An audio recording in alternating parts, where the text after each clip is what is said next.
संकल्प में बहुत बड़ी शक्ति होती है।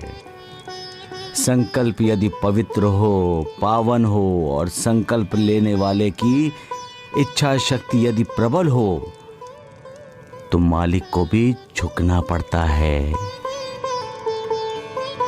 नियत ने जो तय कर रखा है मालिक को उसे भी बदलना पड़ता है।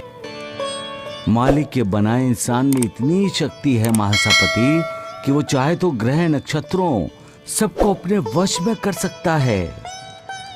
सृष्टि के महान से महान कार्यों को अंजाम दे सकता है। इंसान का तो बस हृदय पवित्र होना चाहिए। हृदय के अंदर जो कोमल भावना है वो पवित्र होनी चाहिए।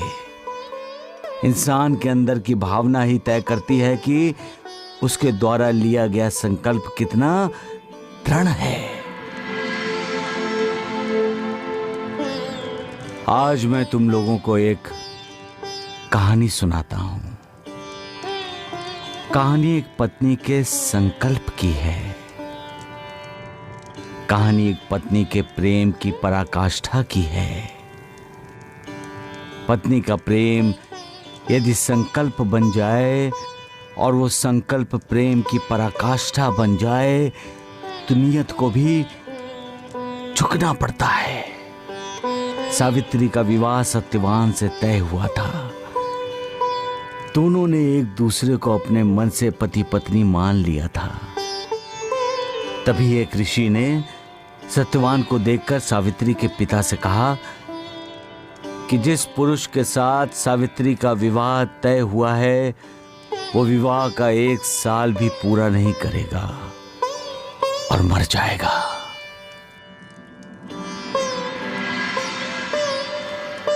सावित्री के पिता ने सावित्री का विवाह सत्यवान से नहीं करने का फैसला लिया, परंतु सावित्री तैयार नहीं हुई। घर के सभी सावित्री के विरुद्ध हो गए, लेकिन सावित्री ने कहा वो विवाह करेगी तो सिर्फ सत्यवान से, क्योंकि सत्यवान ही उसका प्रेम और सत्यवान ही उसका पति था। सावित्री का दृढ़ संकल्प देखकर उसके पिता ने दोनों का विवाह करवा दिया। 1 साल जैसे ही पूर्ण होने को आया, मृत्यु यम बनके सत्यवान की आत्मा को ले जाने लगा। तब सावित्री की संकल्प शक्ति यम का पीछा करने लगी।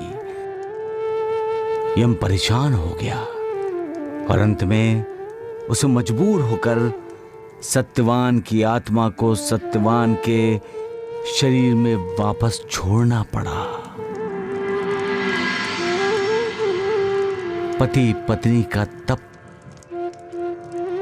उसकी तपस्या यदि प्रबल हो तो एक के मार्ग में आने वाली बाधाओं को तोड़ सकते हैं।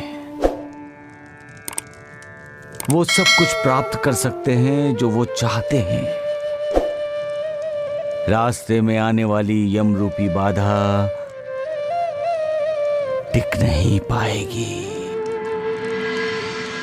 सबका मालिक एक।